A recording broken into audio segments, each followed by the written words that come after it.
ये सक्तासुर कौन था? ये हिरण्याक्ष का पुत्र था उत्कच। एक बार उसने लोमस ऋषि के आश्रम के वृक्षों को कुचल दिया था। देखिए, वृक्षों को कुचलने का पर भी साफ मिलता है, यानी वृक्ष सजीव हैं, वृक्ष एक योनि है। लेकिन हिरण्याक्ष के पुत्र उत्कच ने एक बार लोमस ऋषि के यहाँ वृक्षों को कुचल दिया था, तो लोमस ने साफ दे दिया था, क्योंकि आश्रमों में तो वृक्ष ही ऋषियों के परिवार के सदस्य होते हैं। और उन वृक्षों को जब उसने निर्दयता पूर्वक कुचल दिया तो उन्होंने शाप दे दिया कि तू देह रहित हो जा। उत्कच ऋषि के चरणों में गिरा, मेरा शरीर लौटा दीजिए। महात्माओं का शाप भी वरदान हो जाता है। उन्होंने कहा, वैवस्वत मनवंतर में जब श्री कृष्ण के चरण स्पर्श से तेरी मुक्ति होगी। वही असुर झगड़े में बैठ गया था। मैया ने उत्सव कृष्ण के कारण किया और कृष्ण को ही भूल गई, तो फिर विपत्ति आनी थी। अब हम भागवत भगवान की प्रसन्नता के लिए करवा रहे हैं, लेकिन उन्हीं को भूल जाएं। जिस चीज के लिए हम कथा करवा रहे हैं, जिस चीज के लिए हम अनुष्ठान करवा रहे हैं, या जिस चीज के लिए हम कथा कीर्तन जो भी अनुष्ठान करते हैं वो कर रहे हैं, और उस इष्ट देव को ही भूल जाएं, तो फिर वो तो ठीक नहीं है ना। कृष्ण के लिए वो पूजा करवाई जा रही थी और वो कृष्ण को ही सुला करके भूल गई और मेहमानों की आओ भगत में लग गई, तो फिर विपत्ति आनी थी। तो हम भी उत्सव करें, नित्य उत्सव करें, क्योंकि अलबेलों की इस नगरी में त्योहार भी है अलबेले। कहीं दिवाली की जगमग है, कहीं होली के हैं मेले। उत्सव त्योहार हमारे देश में हर दिन होता है, हर दिन कोई ना कोई उत्सव है। लेकिन हम अपने उस इष्ट को न भूलें तो वो उत्सव पे 4 चांद लग जाएंगे। इसलिए किसी भी स्थिति में अपने इष्ट को भूलना नहीं चाहिए। काम, क्रोध, लोभ, मोह यही सक्तासुर के रूप हैं। और कृष्ण को नीचे और सक्तासुर को ऊपर रखने पर उपद्रव स्वाभाविक है। सारी सामग्री तो ऊपर रख दी गाड़ी के ऊपर, और कन्हैया को गाड़ी के नीचे झुला दिया, तो मेरे ऊपर इतना बड़ा बोझ। तो फिर इसी प्रकार तृणावर्त, अब ये सब कंस के भेजे हुए राक्षस आ रहे हैं। तृणावर्त आया, वो बबूलिया होता है ना, चक्रवात बोलते हैं जिसे। और इधर भी आते हैं, लेकिन इधर तो बहुत कम इनमें ताकत होती है। लेकिन जो समुद्री इलाकों में जो चक्रवात आते हैं, और अमेरिका आदि देशों में जो चक्रवात आते हैं, वो तो गाड़ियों को ले उड़ते हैं। कितनी ऊंचाई तक गाड़ियों को ले उड़ते हैं, इतने शक्तिशाली चक्रवात आते हैं। तो वो चक्रवात के रूप में तृणावर्त आया। और तृणावर्त जब आया तो भगवान को पता लग गया, माँ यशोदा की गोद में थे कन्हैया, और उनका वजन बढ़ने लगा, वजन बढ़ाने लगे। इतना भारी वजन हो गया कन्हैया में कि मैया ने उनको नीचे लेटा दिया और फिर अपने काम में लग गई। अपने काम में लगी, इधर वो तृणावर्त आ गया और तृणावर्त कन्हैया को लेकर के हवा में उड़ गया। जैसे ही हवा में उड़ा, कन्हैया ने उसका गला पकड़ लिया और गला पकड़ करके वहीं का वहीं खत्म कर दिया ऊपर ही, और वही यमुना के किनारे आकर के गिरा। आखिरकार उसने बड़ा प्रयास किया था,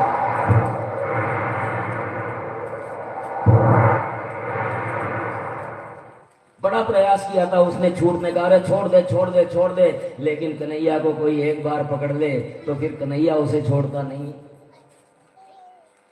तो इस प्रकार तृणावर्त, काम, क्रोध, रजोगुण ही तृणावर्त है। जो भोग विलास की जो इच्छा होती है ना, वही तृणावर्त है। और काम और क्रोध उसके पुत्र हैं, जिसके मन में आते ही मन चंचल हो जाता है, जो कृष्ण को छोड़ देता है। यशोदा की आंखों में धूल चली गई, सांसारिक सौंदर्य निहारने में सुख मिलने लगे, तो समझो तृणावर्त आ गया। अगर सांसारिक सुखों में सुख ढूंढने लग जाए ना मन, तो समझ लो कि तृणावर्त का आक्रमण हो गया हमारे ऊपर। इस प्रकार एक बार माता दूध पिलाकर श्री कृष्ण के मुख को चूम रही थी कि उन्हें जमुआई आ गई, उबासी। तो सारा चराचर जगत मैया को उनके मुंह में दिख गया। मैया ने सोचा कि ये क्या हो गया मेरे कान्हा को, और वो घबरा गई, आश्चर्यचकित हो गई। प्रभु की माया को देख करके ये तो परब्रह्म होंगे और उनको प्रणाम करने लगी, लेकिन कन्हैया ने फिर से माया फैला दी और वो इस बात को भूल गई। गर्ग पुरोहितराजन् यदूना सुमहातपा व्रजं जगामनन्दस्य वासुदेव प्रचोदित।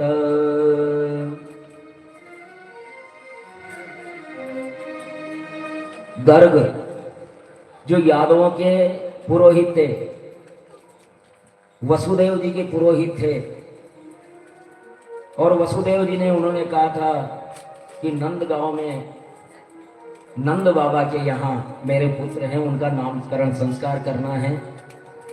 तो हमारे शास्त्रों में 16 संस्कार होते हैं, संस्कार से दोष नष्ट होते हैं और मन शुद्ध होता है। आज संस्कारों का लोप हो गया, अन्नप्राशन, नामकरण, यज्ञोपवीत, इस प्रकार 16 संस्कार होते हैं। और जो बचे हैं ना संस्कार, 16 संस्कारों में से, उनमें भी धार्मिक गतिविधियां गौण हो गई। हम ब्राह्मण परिवार हैं, लेकिन यज्ञोपवीत होनी नहीं चाहिए 11 साल की आयु में बच्चे की। लेकिन अब क्या होता है, अब शादी से पहले एक दिन पहले केवल वो टोना उतारना है। एक दिन पहले जनेऊ लुआएंगे और गुरुजी से कस्में खुआएंगे, ब्रह्मचारी रहूंगा, और अगले दिन गृहस्थ, छुट्टी। ये यज्ञोपवीत संस्कार। तो संस्कारों की धार्मिक मान्यता, विवाह सबसे बड़ा अनुष्ठान, इस ब्रह्मांड का सबसे बड़ा अनुष्ठान है पाणी ग्रहण संस्कार, फेरे। लेकिन आज पहले तो 3 घंटे का विवाह हो गया अब, और उसके बाद भी पहले तो तोरण पे जाएंगे, गोधुली का बेला है, गोधुली का लगन है साहब, गोधुली में करना है। तो पहले तो तोरण पे जाएंगे तो बस वो नाचेंगे कूदेंगे, दारू पिएंगे, पता नहीं क्या क्या करेंगे, और नाचेंगे कूदेंगे, इसमें 10 बजा देंगे।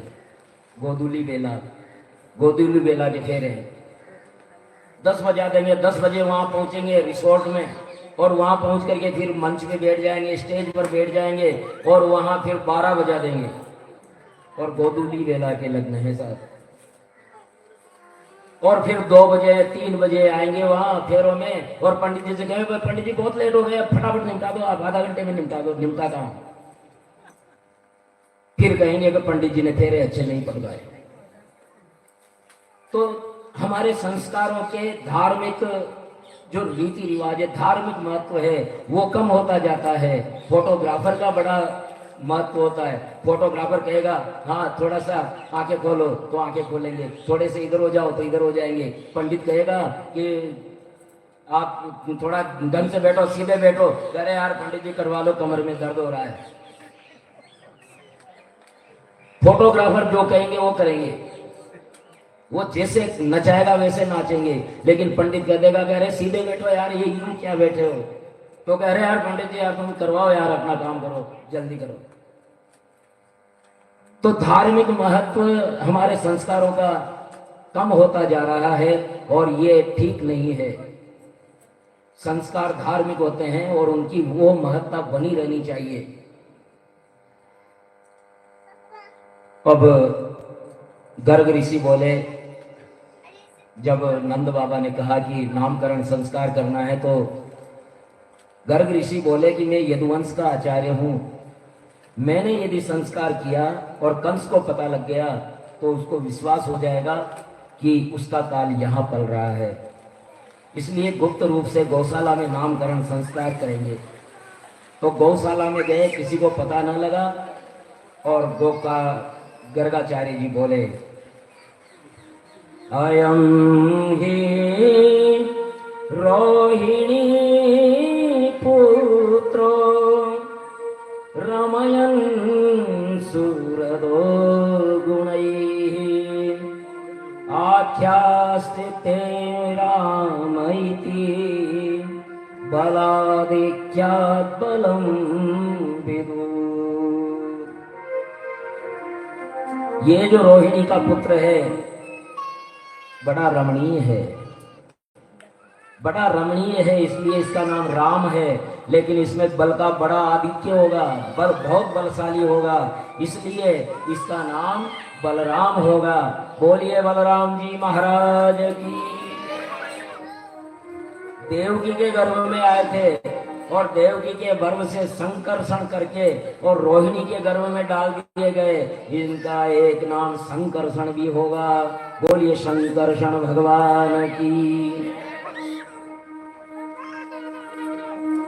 आसन वर्णास्त्रयो हास्य गृह्णतोऽनुयुगं तनु शुक्लो रक्तस्तथा पीत इदानीं कृष्णताङ्गत प्रागयं वसुदेवस्य क्वचिज्जातस्तवात्मज वासुदेव इति श्रीमान् भिज्ञा संरक्षते।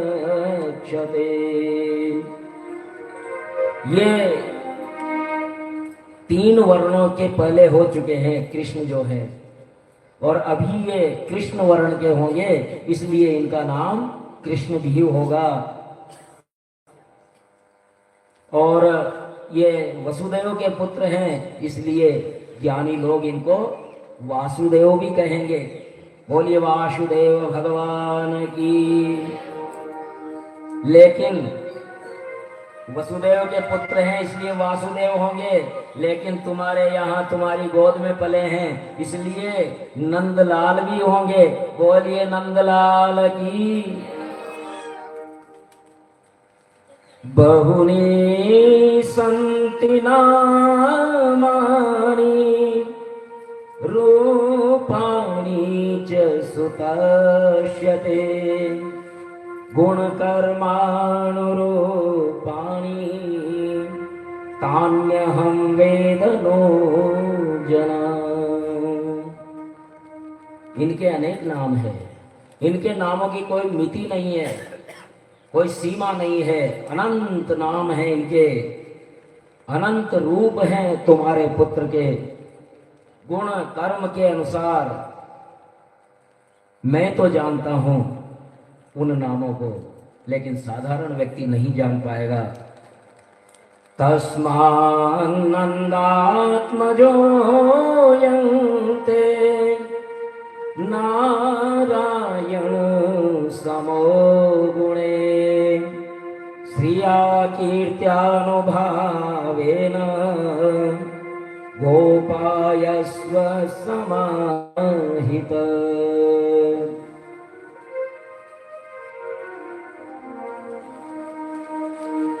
हे नंद बाबा, गुण संपत्ति कीर्ति सौंदर्य इस प्रभाव से तुम इनकी रक्षा करो, और तुम इसकी रक्षा करोगे तो ये तुम्हारी रक्षा करेगा। सुखदेव जी कहने लगे कि जब श्याम और बलराम घुटनों के बल पे चलने लगे, हाथों के बल पे घुटन चलने लगे, धूल सने राम श्याम माताओं को आनंदित करने लगे। कुछ और बड़े हुए तो बछड़ों की पूंछ पकड़ लेते, बछड़ा भागता तो वे भी घिसटते हुए चले जाते, और अब लड़खड़ाते खड़े होकर के चलने लगे। अब वे समवयस्क बालकों के साथ व्रज में निकल पड़ते। गोपिकाएं बड़ी निहाल थी, ये बड़ी ही भाग्यशालिनी थी गोपियां। वास्तव में गोपिकाएं पूर्व जन्म के बड़े सिद्ध ऋषिगण हैं। वे पाताल खंड में ऐसे बहुत से ऋषियों का वर्णन है। पद्म पुराण का जो पाताल खंड है, इसमें ऐसे बहुत से ऋषियों का वर्णन है जिन्होंने बड़ी कठिन तपस्या की थी और अनेक कल्पों के बाद में गोपी का स्वरूप प्राप्त किया था। ये गोपी का स्वरूप आसानी से नहीं मिला है। एक गोपियां ये कृष्ण का अभिन्न रूप ही है। गोपिकाओं के मन वचन प्राण केवल कन्हैया थे।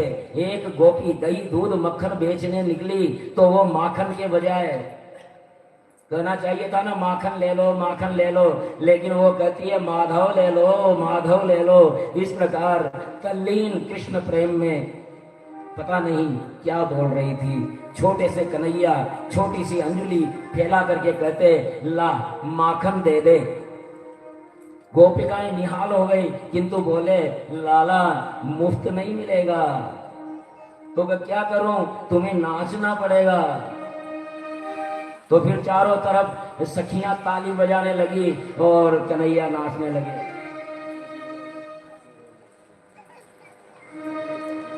जो जो मोहन नाचे, जो जो रही कमर को होए रे। जो जो मोहन नाचे, जो जो रही कमर को होए रे। बालक बन के बाबू दिखाते नाचन लगे कन्हैया रे। बालक बन के बाबू दिखाते नाचन लगे कन्हैया रे। जो जो मोहन नाचे, जो जो मोहन नाचे, जो जो रही कमर को होए रे। जो जो मोहन नाचे, जो जो नहीं कमर को होए रे। जो जो मोहन नाचे, जो जो नहीं कमर को होए रे। बालक बन के भाव दिखाते नाचन लगे कन्हैया रे। बालक बन के भाव दिखाते नाचन लगे कन्हैया रे। जो मोहन नाचे। हरि बोल, बोलिए कृष्ण कन्हैया लाल की।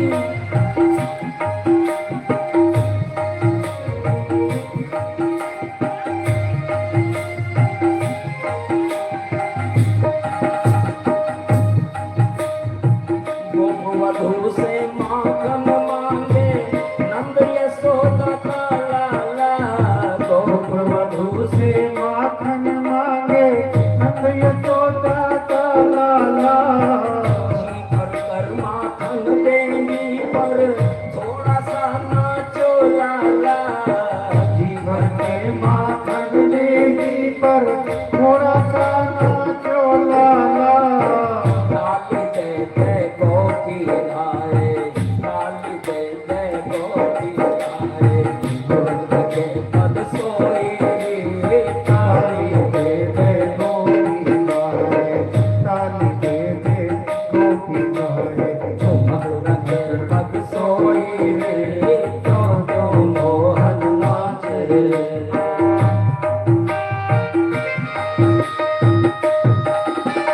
जय हो, हरि बोल।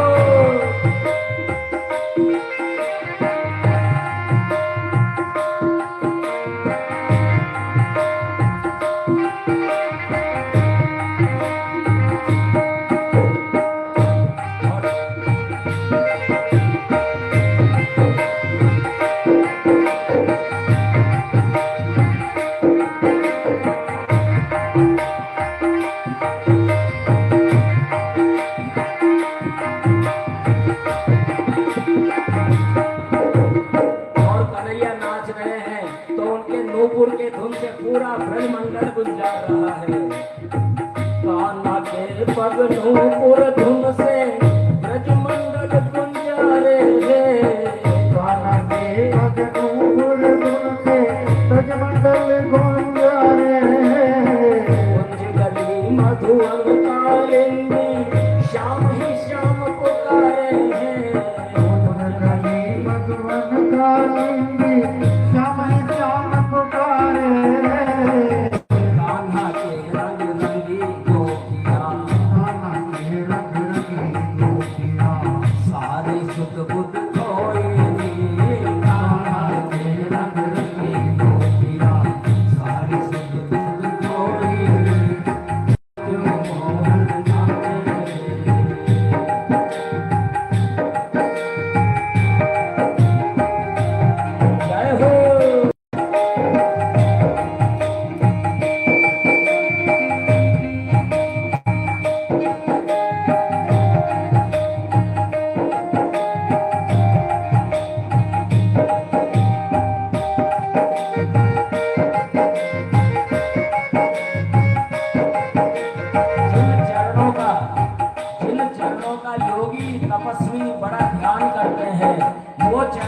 आज गोपियों की ताल पर नाच रहे हैं। जिन चरणों का योगी तपसी मन में ध्यान लगाए हैं, जिन चरणों का योगी तपसी मन में ध्यान लगाए हैं, वह परमेश्वर नाच रहा जो सबको नाच नचावे है। वह परमेश्वर नाच रहा जो सबको नाच नचावे है। आज भाग्य भी गौपवधू का, आज भाग्य भी गौपवधू का, आज रहा खुद को ही, आज भाग्य भी गौपवधू का, आज रहा खुद को ही, जो तुमको हद नाचे।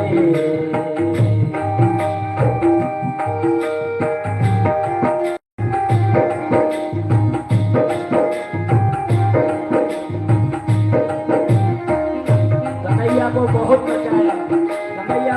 बचाया, लेकिन थोड़ा सा माखन दे दिया, थोड़ा सा माखन दे दिया, और थोड़ा सा माखन दे करके कहते हैं और नाच। अरे कि इतना सा माखन इतनी देर तक नचा दिया, और इतना सा माखन फिर 2-4 घुमर के लाओ फिर दो, नहीं नहीं और नाचो।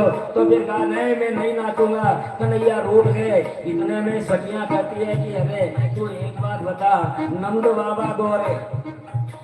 बाबा गोरे, माता यशोदा गोरी, तू काला कलूटा कहाँ से आ गया? तो फिर कन्हैया कहने लगे जरा इतना बता दे काला, तेरा रंग काला क्यों? जरा इतना बता दे काला, तेरा रंग काला क्यों? काला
गोपिकाएं छेड़छाड़ करके जाने लगी तो कन्हैया ने पत्थर उठाया और मटके के मारा, मटका फूट गया, सारा दही बिखर गया। मुझे दे देती तो क्या बिकता, अब ले तू।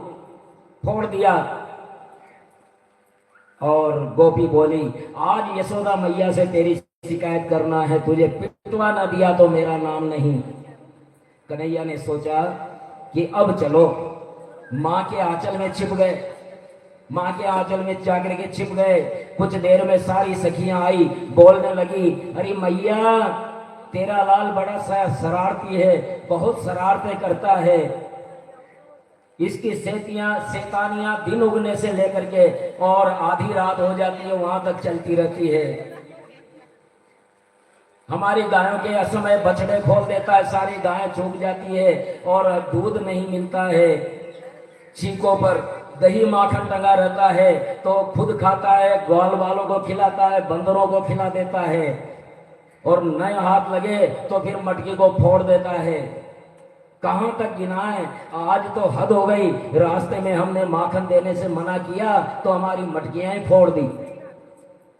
कन्हैया बोले, माँ ये सब 3-4 दिन पुराना दही माखन बेच रही थी, कोई खाता तो बीमार हो जाता, इसलिए फोड़ दी। एक बार गर्गाचार्य जी आए, यशोदा मैया ने भोजन को पूछा तो बोले, मैं स्वयं पाकी हूं, नहीं बनाऊंगा, अहीरों का भोजन मैं नहीं खा पाऊंगा। तो यमुना जल ला करके खीर बनाई और भोग लगाने को तुलसी छोड़ी, पर्दा लगा करके कहा, भगवान